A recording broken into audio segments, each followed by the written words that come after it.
So we're going to learn a few things. We're going to learn um, the benefits of having an argument and having a dispute, having a debate, and why the Torah is so pro debate and pro argument and pro intellectual conflict. Um, we're also going to learn a lot about Rashi and specifically about our egos and how our intellect is able to rise above our natural egotistical instincts that may lead us to negative feelings, negative actions against others. But most importantly, we're going to learn the value of acquiring knowledge and the value of learning from everyone and learning from every experience and becoming a better person and becoming a smarter person and more well informed, and eventually leading us to become more successful people.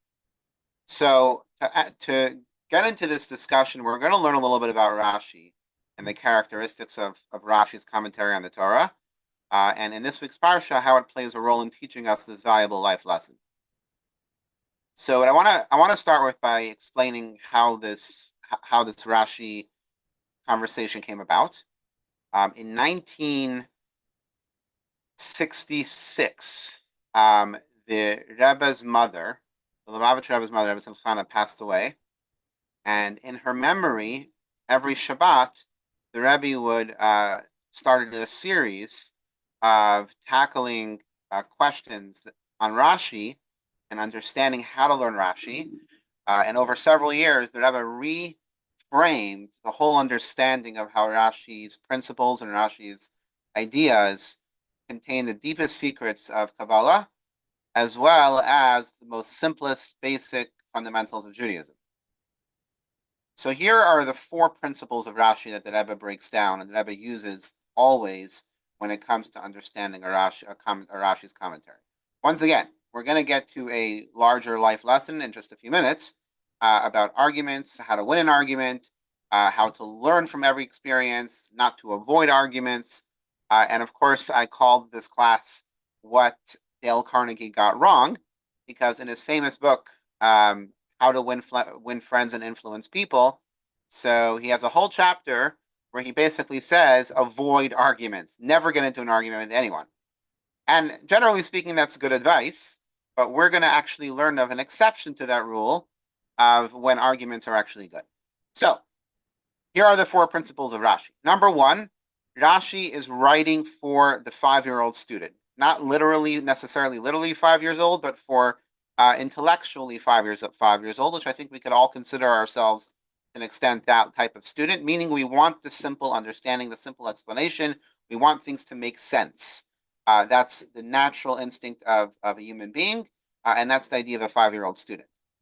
Rashi addresses, this is number two, Rashi addresses every question that could possibly come up in terms of simply understanding the Torah, understanding what the Torah is telling us. Now, number three is if Rashi does not address a question, it's either because Rashi feels that this is not a real question, or there's no real question here, or Rashi had already explained it in a previous commentary. Number four is that deep within Rashi is the depth of the deepest secrets of the Torah, what's called the wine of the Torah. In other words, the flavor, the intoxicating knowledge of God that's found in the Torah. That Rashi reveals that through his commentary. So let us take a look at our parsha, our Torah portion. Seemingly very simple, but also very it's also an eye-catching moment here. The Torah tells us like this: if there's an argument, a dispute, a feud, or however you want to call it, between people, and they approach the Jewish court in their land, the court should judge them, and they should acquit the innocent one and condemn the guilty one. This is not talking about a business dispute. This is not talking about a partner dispute. This is talking about if somebody wronged somebody else, violating their rights or whatever else it might be. So there's a guilty one, so to say, as well as there's an innocent one. So the courts their job as a court is to determine who is which, who is the guilty one and who is the innocent one. And once the guilty one is determined, this is only in the times of the Beis Hamikdash, only in the times of the Holy Temple. If the guilty one is found guilty by the two witnesses and all of the different criteria that are required, which is very difficult. But if it would happen, then they are eligible. If they're guilty, they're liable for lashes, and those lashes should not be more than 40 lashes. It was very rare that this actually happened because you needed to have witnesses that gave warning, and there had to be the interrogation of the witnesses in separate rooms, and they had to their statements had to match perfectly. So it almost never happened. But the Torah is giving us the rule that the court has a responsibility to judge and to find the one who's innocent and find the one who's guilty. So what does Rashi tell us on this? We'll go back to that screen in a second. What does Rashi tell us on this verse? Rashi highlights the words ki yeriv, which means if there's a dispute or if there's a feud or a quarrel here, it says, they will eventually go to court. In other words, the Torah is sort of predicting that if they are in a dispute, they're not going to just automatically make peace. They're not just naturally going to say, oh, okay, let's stop fighting, let's make peace. It's going to eventually come to the point where they have to go to court. And he brings an example from Lot, the nephew of Abraham, that they had that his workers had to leave because they wouldn't get along with Abraham's workers. In other words, peace doesn't come naturally when there's a feud, and therefore they have to go to court and they have to settle it in court. So the Torah is not just saying that if there's a dispute that comes to court, but if there is a dispute, it will come to court. In other words, the natural result of a dispute will always be a court case, according to what Rashi says. Now, the Rebbe asks a question. Not on what Rashi said, but what Rashi didn't say. How come Rashi did not ask a question on the words that we read in the verse over here that said that the judges determine who is the innocent one, acquit the innocent, and condemn the guilty one? How come Rashi does not ask the fact that there's redundancy here? In other words, the role of the judges is obvious to judge and to figure out the truth, and that includes who's guilty and who's innocent. So why is the Torah repeating the words that they should acquit the innocent and condemn the guilty if that's an obvious statement? And why doesn't Rashi ask the question of why is there no duality, or why is there a duality or redundancy here in the Torah that doesn't seem to have an explanation? So as we learned in the principles of Rashi, Rashi either doesn't see this as a question or Rashi feels that he already answered this. So first what we're going to do is we're going to challenge this Rashi itself. Right? Rashi says that if there's a dispute, it's not going to naturally solve itself. It's not just going to become peace, but it's going to have to go to court. But many commentaries challenge Rashi and they say, wait a second. What? Peace now, peace always. But why can't people that are in a fight or in a dispute decide, enough is enough. Let's agree to disagree or whatever it is it takes and make peace. Why is Rashi coming to this assumption automatically and making a statement here? It's not just a probability. This is what he says is going to happen. And the Torah is telling us that if there are people that are in a dispute or in a feud or in a quarrel, they're going to end up in court. It's a fact. They're going to end up in court. The question is why? Why is Rashi coming to that conclusion? And here comes the commentary, the commentary on Rashi. Just the opposite. Approaching the whole reason why they're going to court in the first place, or why they would go to court in the first place, is to make peace. Why do people go to court? Because they actually want to settle the matter. They want it to end. Doesn't mean they want to end up loving that other person, but it means they want this problem to go away. So why is it impossible that peace would come before they go to court? Yes, many times they will go to court, but because they obviously want peace or they want an end to the conflict, so why is Rashi so sure that the Torah is trying to teach us that there's never going to be an end to this conflict unless they go to court? Why not? Who's to say somebody's not, will just, jump in and convince them to see, to see the bigger picture or whatever it is that they're fighting about and make peace? Why is peace so impossible here? Why is Rashi coming to that conclusion? Especially from a simplistic understanding, the way Rashi explains, I'm here for a 5-year-old. Why is it in Yenatah fight? You make peace. I'm sure every single one of us on this class have been in a situation where we've been in a dispute with someone or in a fight with someone, and we decided to make up. Right there, we've disproved what Rashi said. Rashi said that if you're in a quarrel, you're going to end up in court. Doesn't always happen. So what's Rashi trying to say? And back to the question of the Rebbe, why doesn't Rashi address the redundancy of the Torah's command to the court that they should acquit the innocent and condemn the guilty, if that's obviously what being a judge means? So let's go back to the portion of Yisro back in Exodus, where Yisro, Moshe's father-in-law, a convert to Judaism, who comes to the Jewish camp, and he sees that Moshe is busy a whole day judging the people, and he tells Moshe, "You're crazy. You know how are you? You have no life. You're constantly handling disputes amongst people. You can't do this yourself." So he gives them a solution. He says, "Why don't you become the supreme judge, but appoint lower judges, so therefore smaller cases could go to them, and then if they can't resolve it, then it goes up higher until it comes to you." So here's the verses where Yisro is telling this to Moshe.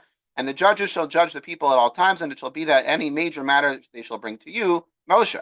And if they themselves shall judge every minor matter, thereby making it easier for you, and they shall bear the burden with you." In other words, this was the first lesson of delegation from Yisro to Moshe, that stop taking all the court cases, give it over to those that are under you for smaller matters that need to be resolved. And then he goes on to say, if you do this thing as God commands you, you'll be able to survive, and also all the people will come upon their place in peace. In other words, the whole purpose, this is why we're bringing this text here, is because the whole purpose of the judgments is to bring peace. That a judge comes up with a reasonable solution, a reasonable resolution that may not make them love each other, but it will bring peace. Peace is not love between the two parties. Peace means that it's an absence of conflict, that the conflict is now resolved or is not an issue now, and that's what the courts are for. So why is Rashi once again pointing out that when there's a quarrel, when there's a feud, it's going to end up in court? So now comes the Dale Carnegie moment. The Torah uses the word riv, not machlokas. Machlokas is a Hebrew word for argument or dispute. Riv is a much deeper level of dispute. Riv is like a bloodlust feud. Like, sometimes there are like families that are in a fight for generations. In some cultures, like they have that, or in some cases, it's not a matter of what they're fighting for anymore. It's already so embedded deep, the hatred and animosity and contempt for the other side. That's what a riv is. Riv is not just an argument. It's not just a debate or an intellectual discussion of ideas or a disagreement of ideas. Riv is like the bitter dispute. So this is the beginning of our answer, but this is also the beginning of one of the most important life lessons that we can learn from this parsha. So there's two types of arguments, and this is what Dale Carnegie got wrong. The assumption of most disputes, because human nature is about ego. How many of us have been so frustrated over the last 11 months, and of course well before that as well, to see that no matter how much we prove that Israel has a right to exist, and the Palestinian culture, not just Hamas, is hellbound on destroying the Jewish people, not just in Israel but around the world. No matter how much evidence we prove them that they have no choice but to defend themselves. The haters, or whatever we want to call them, will always find a way to say that we're making everything up. No matter how, you could have videos. The videos that Hamas took of them doing horrific things, but the haters say no, that's all made up. How many of us have been so tormented and frustrated by the fact that no matter how much evidence or how many facts and how many arguments go on, it doesn't have an impact or an influence on those that hate the Jewish people? That's just one example. In general, when it comes to arguments as a human being, or look at political arguments, look at the political debates going on right now between both sides in America.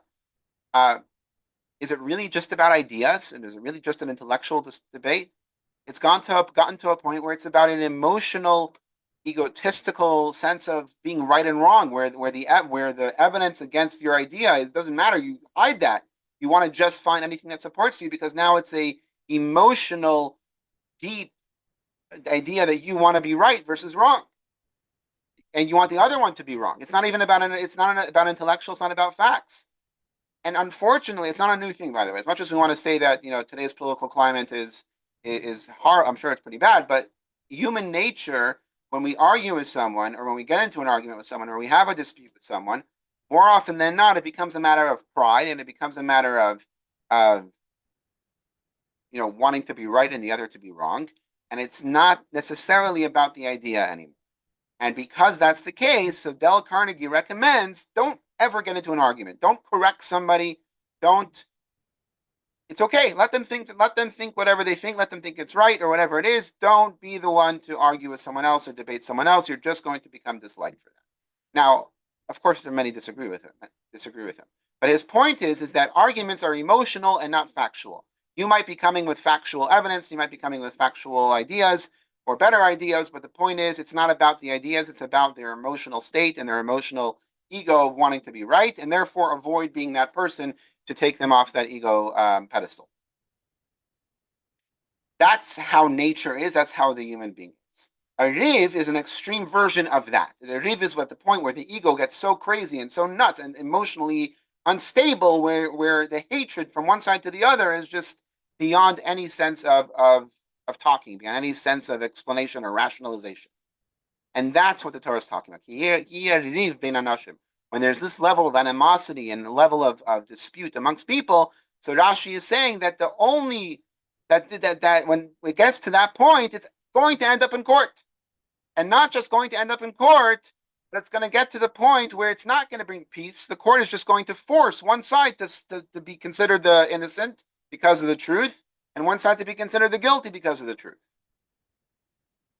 So let us now go back to Moshe Rabbeinu, and this is where Moshe Rabbeinu goes on to. This is where before Yisro gives him the advice of delegating, Moshe is explaining what is taking his time, what he's doing all day. So Moshe tells his father-in-law, if any of them has a matter, in other words, I guess an issue or a challenge, they come to me, and I judge between a person and their neighbor. Right? So if you have a partnerships with disputes, so this is Moshe saying about the Jewish people who are barely 48 days out or 9 days out of slavery. They're in the desert. They're at Mount Sinai.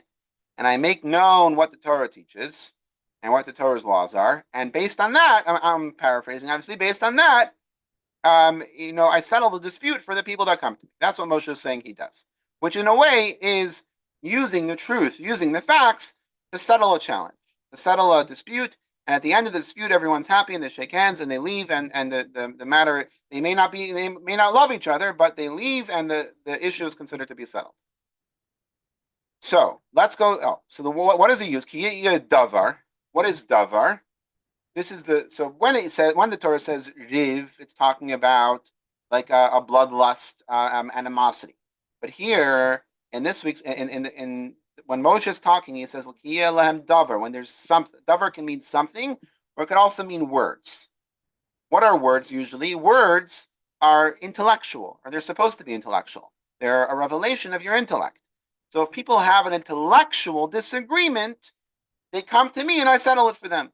Nothing personal. I give them the laws of the Torah, and that settles it. But if there's a dispute, the Torah tells us, then it has to go to court. And not only that, but the judge is going to have to work extra hard to figure out who's the guilty and who's the innocent, and actually act on it, which we're going to learn about a little bit in a second. So let's skip that. So now the Rebbe breaks this down, understanding the personality and understanding the mindset behind someone who disagrees with another person. Because what we want to get to is there is a level of disagreement and a level of arguments and a level of debate that is actually not only healthy, not only good, but is actually necessary in order to grow as a person. So here's what the Rebbe says. When two people have a disagreement that isn't characterized as a full-on fight, then the disagreement can be resolved and come to a peaceful conclusion. So for example, let's say the Israel-Palestinian conflict was about land. It could have been solved ages ago. Because there's always, if it's about a factual thing, there's always a resolution that could somehow be enough for both. When it's about one wanting to destroy the other, then there's never going to be a resolution. So as long as there's a disagreement in terms of an intellectual idea, or a disagreement about a property, or about an item, or about a science, or whatever it is, you can always resolve it and come to a peaceful conclusion, because once again, it's intellectual. Either they figure it out between themselves, or the courts mediate a compromise. Even in the event that the court rules in favor of one party, the ruling will still bring harmony between the parties. So when it's intellectual, it's not just that the court is going to decide the ruling, but the court is actually going to bring peace amongst the two debating parties. However, when there's a riv, when there's a major disagreement where it's not a disagreement anymore. It's a fight. It's a battle. What's the right word again? Um, it's such a bad dispute. Um, it can never reach a peaceful conclusion. They may come to court and receive a clear verdict, the law determining who is right and who is wrong, but it's not as if they're thereafter going to come to a peaceful resolution. In other words, the court may say this person's guilty and this person's innocent, and then act upon it, and they can't do it. That's the law, and that's enforceable. However, they're still going to hate each other. It's not going to bring peace. It's going to bring an absence of whatever they were doing to each other. The court will enforce the law, but there's still going to be hatred amongst the two. Why? Because there was hatred initially, and that hatred was not going. A court can't take away that hatred.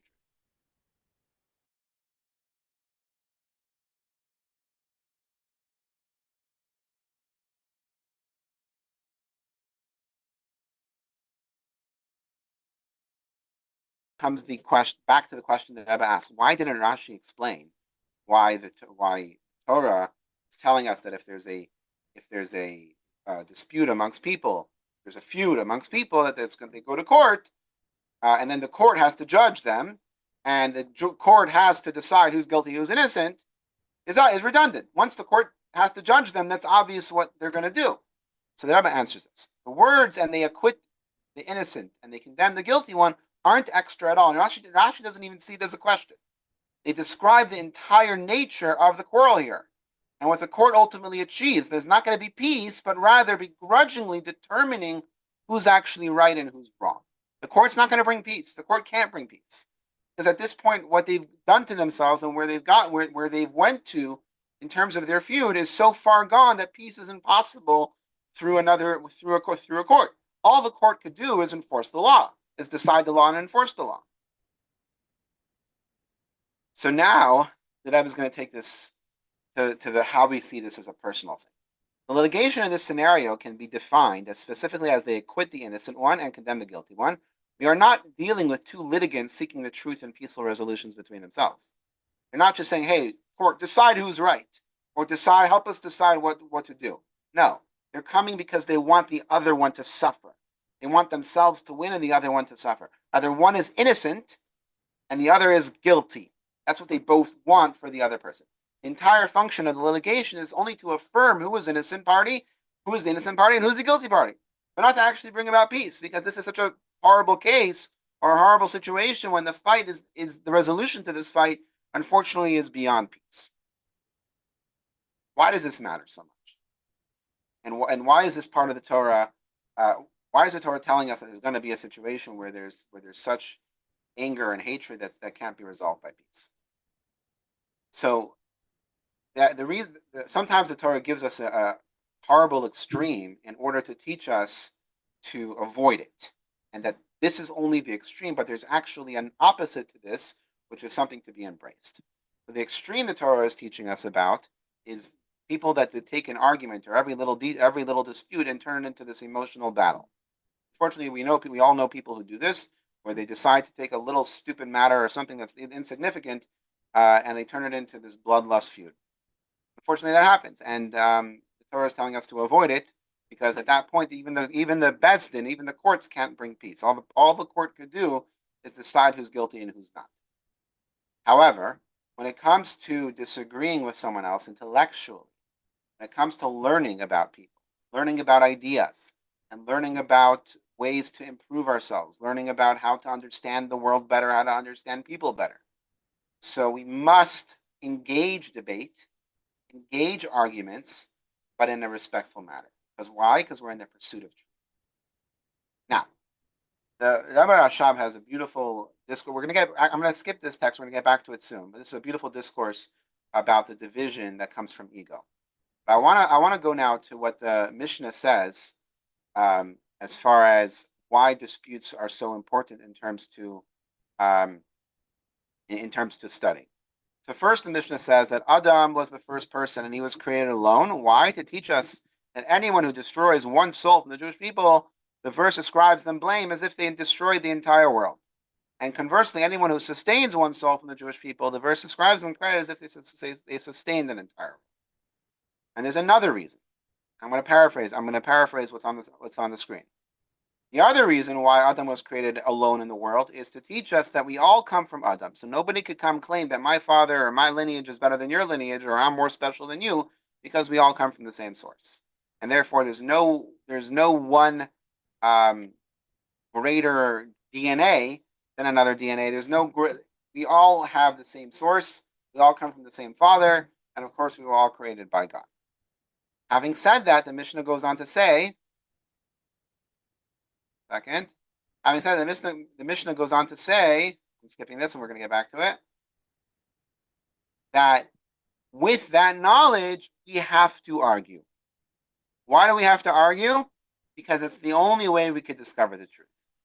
So here's what the Mishnah teaches us on the importance of debate.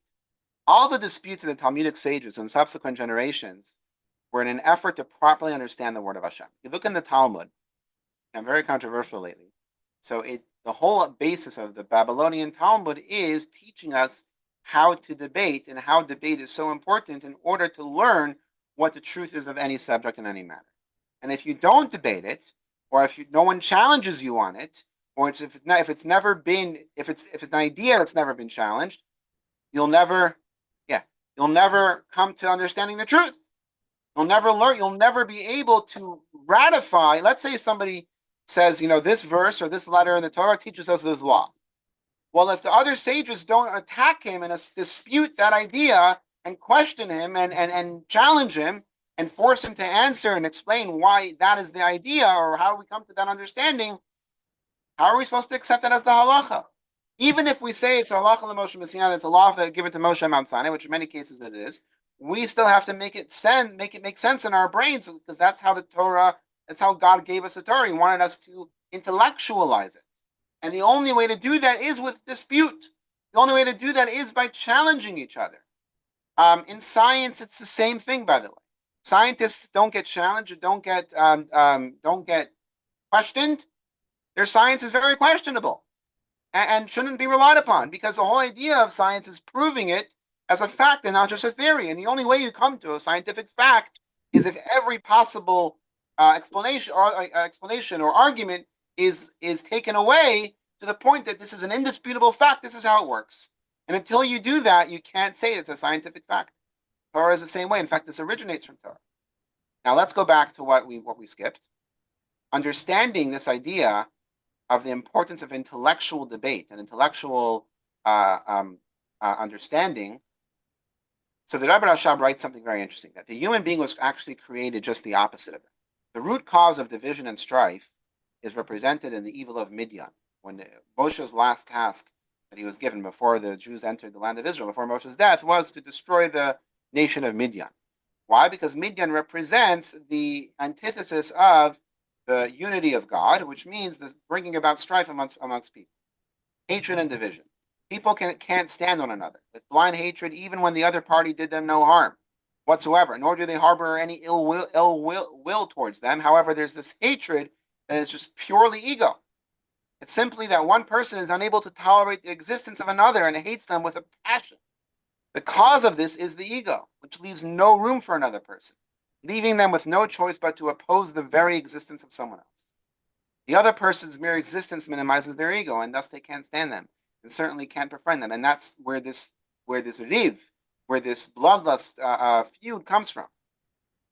Sadly, in recent times, Jewish communities everywhere. This was said in the early 1900s. I won't get into what was going on in the Jewish community then, but unfortunately, there were a lot of disagreements and a lot of unfortunate strife that was going on. In recent times, Jewish communities everywhere are rife with discord and disagreement about all public matters, especially about sacred affairs such as matters pertaining to the rabbinate, ritual slaughter, the synagogue, and the like. People are unable to unite. What one person says, the next person must say the opposite. What one builds, the other feels compelled to tear down. those differences of opinion are really a breakdown on a much deeper level. In other words, it's not an intellectual debate. It's an emotional ego not having room for another ego. The conflicting opinions aren't actually rational arguments, but rather what each party wants. In other words, it's just coming from the worst part of a person. And why do they want it? Simply because the other party wants the opposite, due to the sad reality that they can't stand one another. This is why they disagree.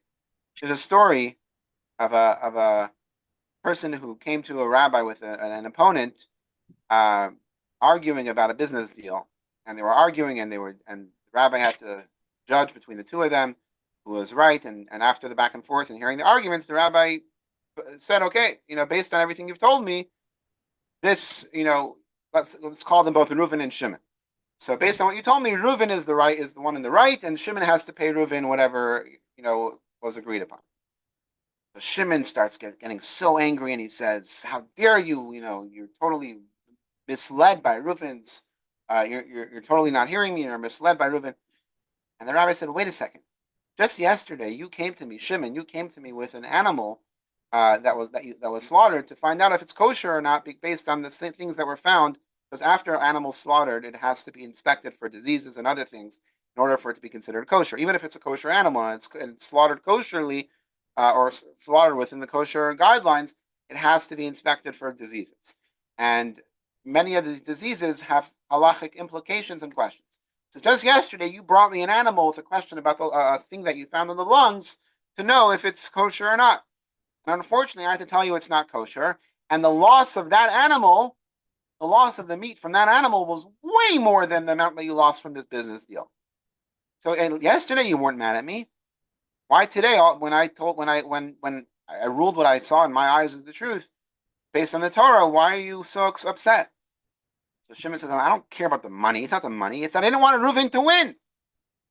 In other words, too often our egos get in the way of just trying to understand the facts, understand the intellectual idea or concept of truth, that we're trying to get to the bottom of something, as opposed to, God forbid, just wanting the other person to be wrong or wanting our ego to. All right. The next thing that we have to go back to is what the Rebbe says over here about how we're supposed to view each person. It's true that every person is an entire world, and no two people are alike. But this should never lead one to conclude that there cannot be another legitimate perspective other than their own. This is the finality of why debate is so important and why arguments are so important. Because just because we think we understand something so well, we better know that there's always going to be more information, more layers, and more ideas that we should be open-minded to. Because if not, we're never going to learn, we're never going to grow, and we're going to be complete idiots with the limited knowledge that we've come to conclusions with. There can be conflicting perspective. What's more, each person must approach a conflicting perspective with respect. It doesn't mean you have to agree with it. No one's saying that. That's not what being open-minded means. People say open-minded means that you accept another opinion and you change your mind every 5 minutes. That's not open-minded. Open-minded means is that you are open to trying to understand the other perspective and what you can learn from it, and what you knew before might be correct, but now you've challenged it, and now you had to reaffirm why your original idea was correct, which makes it even stronger.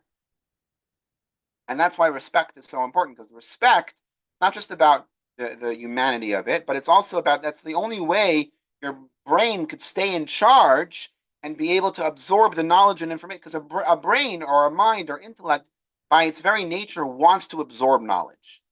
Only reason why it doesn't is either because we're lazy or too egotistical to want to absorb it. But our brains are wired to want to take in more knowledge. So as long as we focus on the respect, which is basically putting our ego in check, putting our emotions in check, and focusing on our intellect, then we could allow this new information or the challenging ideas or the opposing ideas to actually be intellectualized, considered, and debated, and come to the truth of a conclusion. After all, the other person is also an entire world. So just because you're an entire world, which means God forbid someone should ever hurt you because you are a child of Adam and Chava, and therefore it should be considered an entire world. But the other person is also an entire world, which means that there's a lot you can learn from, because no two are alike. So their perspective must be considered with the appropriate seriousness and respect. Such an approach brings true lasting harmony, for it is grounded in the Torah's perspective that every person is an entire world.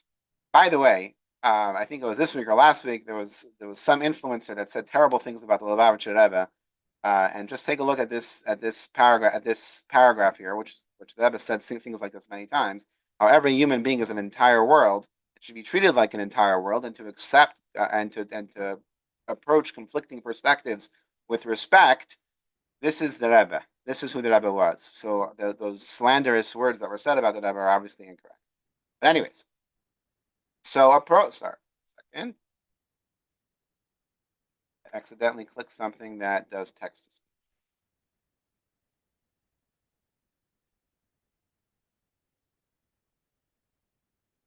All right, we're back to the slide. So it also brings one to a deeper appreciation of their own perspective. So it's not just about being open-minded to try to understand the other person's perspective or try to gain more knowledge. But it also, if you really do have the right answer and you really do have the correct information, or your scientific idea is the right idea, or your Torah idea or godly idea is the right idea, or the Jewish law that you're learning is the right idea, but the challenge to the fact that you have to explain, you have to counter that challenge makes your own perspective even stronger if it's the right perspective. There might be times where you realize, you know what, I was wrong. Now it's time to move on to the next one. This will bring them to the ultimate truth, thus enhancing their own entire world. This applies to every individual until there's true harmony in the entire world. So what the Rebbe is saying here is that true harmony and peace is not the lack of debate, is not the lack of dispute, it's not the lack of arguments. Those are important, those are necessary. Not just good or positive or healthy, they're necessary because without it, you cannot grow intellectually. You can't grow in ideas, you can't grow in anything. So there needs to be the debate, there needs to be the challenges, there needs to be the open-mindedness with respect to see someone else's perspective and to argue about it and to debate it until you come to the truth. At the same time, it has to remain intellectual. It cannot become emotional, personal, or egotistical. It has to be selfless. Just like in the days of the Talmud, the sages, when they would argue about halacha, they were best friends. And they were only arguing because that's what the Torah demanded of them in order to understand the truth of the law. And by the way, in many cases, both were right. Like Beis Hillel, Beis Shammai, who would argue all in the Mishnah all the time. So even though we follow Beis Hillel for most things today, it says when Mashiach comes, we're going to follow Beis Shammai. This Beis Shammai is also correct. The Beis Shammai, the laws that Beis Shammai's opinions are brought in the Mishnah are correct. They're just not for our time. When Mashiach comes, we will follow Beis Shammai. So all the different opinions were correct on some level. Just in this physical world, in this era that we're in, where we accept the law the way it's brought down in the Talmud in its finality and eventually revealed to us in the Code of Jewish Law. That's after all the debates back and forth. This is how the law should be implemented. All right, so the Rebbe goes on. When two people respectfully disagree with each other, viewing each other as an entire world, it fosters lasting peace and beauty. So peace and harmony is not the absence of debate. There should be debate. There always should be debate. It should just be with respect and be able to learn from each other and grow from each other. And this is why Torah study, this is one of the most important paragraphs we're going to learn over here. Torah study is a battle. It's called a battle. It's meant to be a battle. Torah study is not meant to be where there's a teacher and then there's a student. Why? Because the students are called soldiers. A student is not allowed to simply accept their teacher's words if they still have questions. In fact, it says if a student does it, they're never going to learn anything and they're a bad student. A student has to challenge their teacher. Because that's the only way, first of all, for the teacher to make sure the teacher is actually saying the right stuff. If the student challenges the teacher might be making a mistake. And by the student challenging the teacher has to reaffirm what they're saying is correct. At times, the student will be right. This then is what the Mishnah teaches. Your house should be a meeting place for scholars, that you should have a home that's a home for scholars. What does that mean? And roll in the dust of their feet. No, it's, metaphorically, because Torah study is a sacred war. It's a battle of intellectual in order to bring the Torah into our intellect and to battle it out in a way that we understand it in the best, and we come to the truth of what the Torah is trying to teach us. And that is the core of what Torah is. Torah is not just everybody agreeing. Torah is not just everybody on the same page. Torah is arguing it out until we fully understand it in our brains and we fully are able to intellectualize it. Now, one of the great scholars of the last 100 years was known as Rav Kook. He was actually one of the earliest Zionist rabbis in early 1900s, and this is what the Rebbe Rashab was talking about earlier. So Zionism was one with secularism. In other words, the early Zionists were not just Zionists in the sense that we should be able to live in our homeland, in our ancient homeland, but it was also let's abandon Judaism. That Judaism now is not about Torah mitzvahs. Judaism is about living in Israel. It's not about Torah mitzvahs. So of course, for the religious Jews, this was an attack. The most religious Jews and Zionists in the early 1900s were at odds. Were in disagreement. And it was Rav Kook who was the first religious leader who started to bridge the gap between the secular Zionists and the religious community, which was one of the greatest acts of peace in the Jewish community, because he was able to take the good, only the good, bring them together, and be able to create a harmony amongst the Jewish people. So, what does he say? In the scholarly world of legal and Talmudic investigations, the collective experiment has produced wonderful results. What does this mean? Each perspective agreeing and dissenting ones, has been collected and has been enriched our knowledge, broadened the scope of our imagination, and edified the product of our collective intellectual capacity. In other words, it's a necessity in study. I'm not talking about collectivism as, God forbid, as communism. That's bad.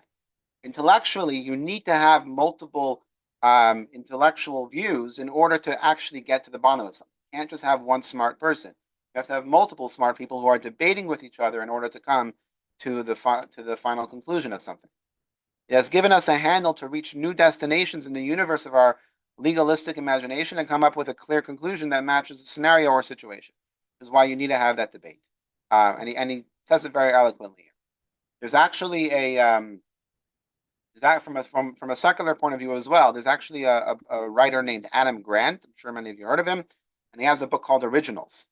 And he brings a case study, which is fascinating, where he says, basically, if let's say you have a hiring committee that is trying to hire a person for a role, and you have 3 people in the hiring committee, and they're interviewing 3 different candidates. Let's call them, I'm going to just give them Hebrew names. Okay, Reuven, Shimon, and Levi. Now, the best candidate for the job is Levi. Okay, let's just assume the best candidate for the job is Levi. But everybody, all three of the hiring committee are all really, focused on Reuven. They feel like Reuven is the best candidate. And so if that's the case, there's almost 100% chance they're not going to realize that Levi is the best candidate, and they're going to hire Reuven and make the mistake and let Levi go to their competitor. However, if one member of the hiring committee says, wait a second, let's take a look at Shimon. Let's focus on Shimon a little bit. Maybe Shimon's better than Reuven. The moment that member of the hiring committee does that, the chance that they're going to realize that Levi is the right candidate goes up by 77%. I think that was the number. But basically, it goes up astronomically. So it's not a guarantee they're going to realize Levi is the right candidate, but the very fact that someone challenged the consensus, challenged the norm, challenged the status quo, challenged the popular thinking, once somebody challenged it, even with the wrong challenge, even though their challenge was wrong, Shimon's not the right candidate.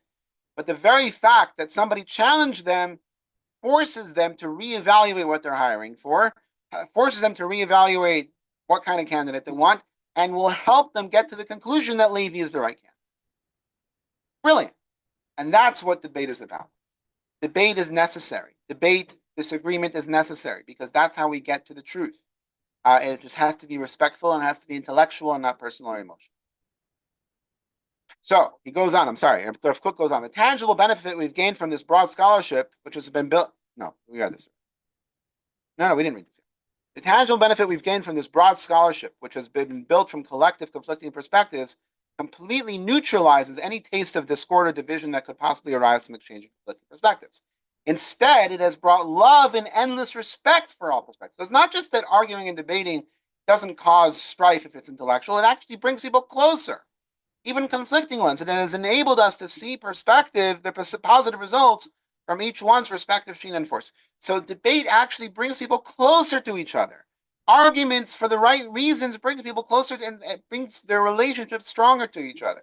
And this is what the Torah really wants from us, because this is how we grow and this is how we improve. And this is why Rashi is very careful to point out that what we're talking about on this week's parsha is the bad disputes. It's the emotional disputes. Those never get solved. Those never accomplish anything. It ends up having to go to court, and not only that, but it just ends up just being an enforced law. But the positive arguments, the positive disputes, those are the things, the intellectual ones, those are the things that actually bring us about coming to the truth. So to recap, every word in Rashi is precise and there to explain the plain meaning in the text. It's okay to disagree. In fact, Torah study is by design built on disagreement, so we come to the truth. That said, we must make sure it isn't about proving ourselves right, or worse yet, proving the other guy wrong, but a respectful, mutual quest for the truth.